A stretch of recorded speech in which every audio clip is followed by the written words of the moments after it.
তিনটি কেন্দ্রে। কিন্তু বীরভূমে ঘটে গেল কি? বড় খবর হচ্ছে আজকে বীরভূম থেকেই।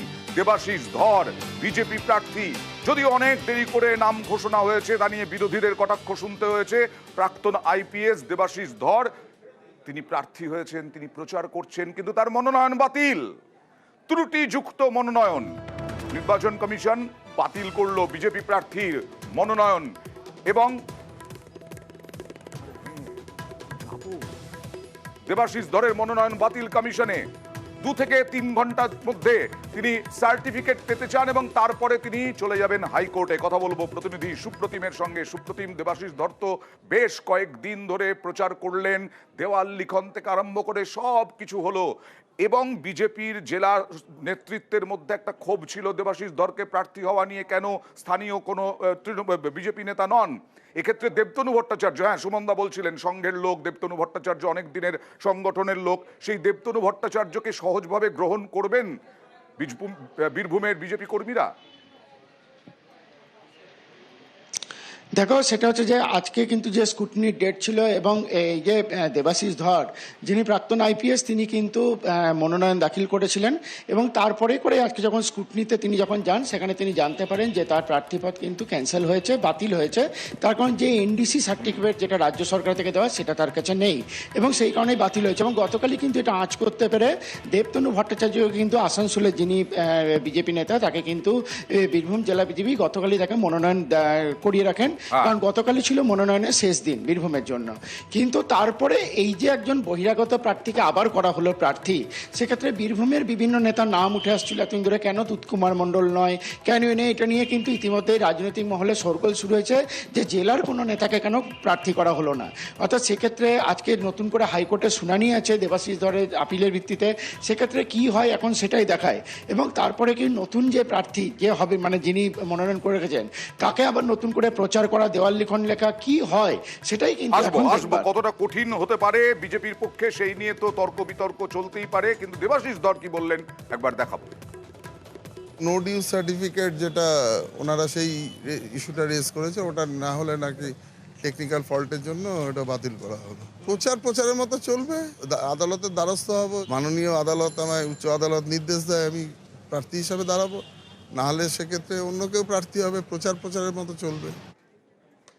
আর জগন্নাথ চট্টোপাধ্যায়ের সঙ্গে আমরা কথা বলেছিলাম, তিনি বললেন কোনো অস্বস্তির কিছু নেই, কারণ দেবাশিস ধর হন বা দেবতনু ভট্টাচার্যই হন, জয়ী হবে বিজেপি। দেবাশিস বাবু আমাদের প্রথম ক্যান্ডিডেট ছিলেন, কিন্তু আমরা বিকল্প প্রার্থী হিসেবে দেবতনু ভট্টাচার্যকে আমরা গতকালই নমিনেশন করিয়ে রেখেছিলাম। এই মুহূর্তে দাঁড়িয়ে আমাদের প্রার্থী দেবতনু ভট্টাচার্য। কেষ্টহীন বীরভূম পদ্মহীন হবে না। বীরভূমের সংগঠনকে গত 2 বছর ধরে তিলে তিলে গড়ে তুলেছেন যিনি, যে ব্যক্তিটি, তার নাম হচ্ছে দেবতনু ভট্টাচার্য। সুতরাং দেবতনু ভট্টাচার্যর এই সিট জিতবে, এটা আপনারা দেখে নেবেন। আর দেবাশিস ধরের যিনি প্রতিদ্বন্দ্বী মানে ছিলেন, যদিও তার বাতিল হচ্ছে, সেই দেবতনু ভট্টাচার্যই হন বা দেবাশিস ধরই হন, তিনিই জিতবেন, দাবি শতাব্দী রায়ের। বিরোধী হলেও আমার খারাপ লাগছে, কারণ একটা মানুষ যখন প্রার্থী হয় তার একটা মেন্টাল প্রিপারেশন থাকে, সে লড়বে। শতাব্দী রায় এই করছে, শতাব্দী রায় শাড়ি পরে, শতাব্দী রায় গান গাইছেন, এই কথাগুলো বলা ছাড়া উনি কি করেছেন আমার জানা নেই। উনি লড়লেও আমি জিততাম, যদি নাও লড়েন তাহলেও আমি জিতবো। উপস্থিতি অনুপস্থিতি কোনোটাই আমার জেতার সঙ্গে ম্যাটার করবে না। আর সরাসরি চলে যাব নির্বাচন কমিশন থেকে রয়েছেন আমাদের প্রতিনিধি মৈত্রেয়ী। কি জানা যাচ্ছে এখনো পর্যন্ত? আর কতক্ষণ তারপরে দেবাশিস ধর অপেক্ষা করছেন তার বাতিল হওয়া সার্টিফিকেট, মানে মনোনয়ন বাতিল হয়েছে এই সার্টিফিকেট পাওয়ার জন্য, এবং তারপরে তিনি হাইকোর্টে যাবেন?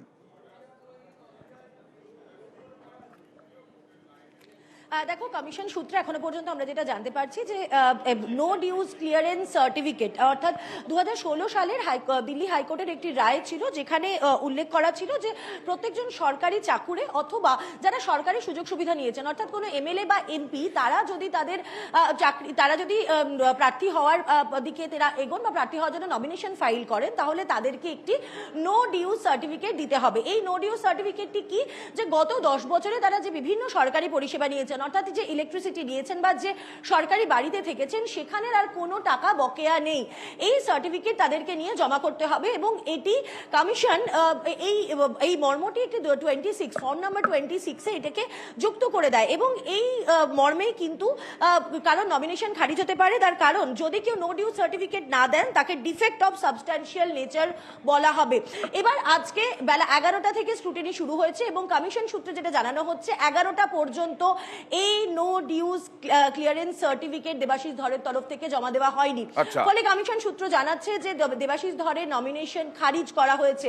তবে চূড়ান্ত সার্টিফিকেশনের যে প্রসেসটা সেটি একেবারে অফিসিয়ালি প্রসেস হবে, কারণ প্রত্যেকজন প্রার্থী তারা 4টি করে ফর্ম দেন, প্রত্যেকটি ফর্মের খুঁটিনাটি তাদের খুঁটিয়ে তাদের স্ক্রুটিনি হয় এবং স্ক্রুটিনি হওয়ার পরই যদি নমিনেশন খারিজ হয় তাহলে সেই নমিনেশন খারিজ হওয়ার যে সার্টিফিকেট সেটা দেওয়া হয় এবং তাতে আরো সেই সার্টিফিকেট পেলেই দেবাশিস ধর যাবেন হাইকোর্টে, চ্যালেঞ্জ করবেন নির্বাচন কমিশনের সিদ্ধান্ত। আর বিপদ আঁচ করেই কি গতকালই দেবতনু ভট্টাচার্যকে মনোনয়নপত্র পেশ করতে বলে বিজেপি?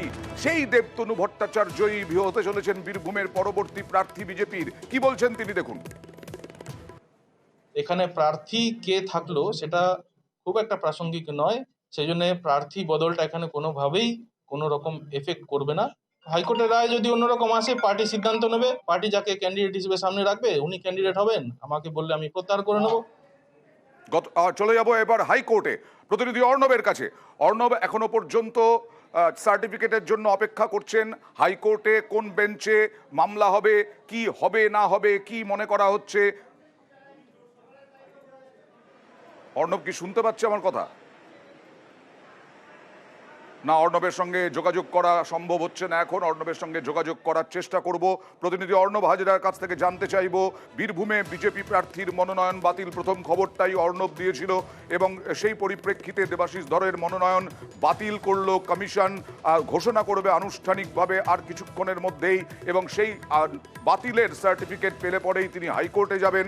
যদিও ইতিমধ্যেই গতকালই দেবতনু ভট্টাচার্য আসানসোলের মানুষ, তিনি দীর্ঘদিনের সংগঠনের লোক এবং সেই দেবতনু ভট্টাচার্যকেই প্রার্থী করবে বিজেপি এমনটাই, কারণ মনোনয়নপত্র তিনিও জমা দিয়েছেন গতকাল দুজনেই জমা দিয়েছেন বীরভূমে বীরভূমে পেশের। কাল ছিল শেষ দিন এবং আজকে ত্রুটিযুক্ত মনোনয়নের কারণে দেবতনু ভট্টাচার্য প্রার্থী হতে চলেছেন বীরভূমের। এখন প্রশ্ন যে সেই বীরভূমে দেবাশিস ধরের প্রার্থীপদ নিয়ে অনেক রকম জল ঘোলা হয়েছিল। কথা বলবো আরো একবার প্রতিনিধি অর্ণবের সঙ্গে। অর্ণব, আপডেট জানতে চাইবো, কি জানা যাচ্ছে?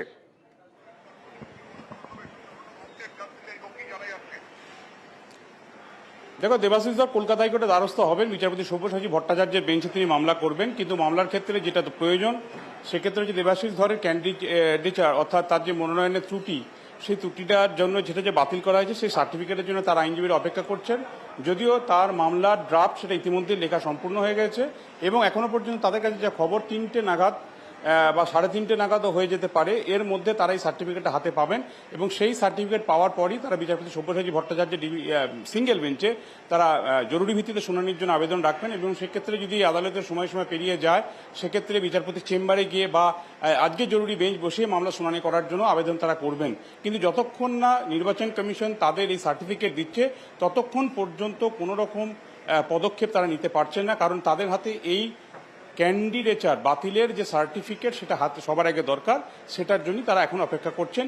যদিও তাদের ড্রাফট লেখার কাজ প্রায় অর্ধেকের বেশি সম্পূর্ণ, এটা বলতেই পারি আমরা।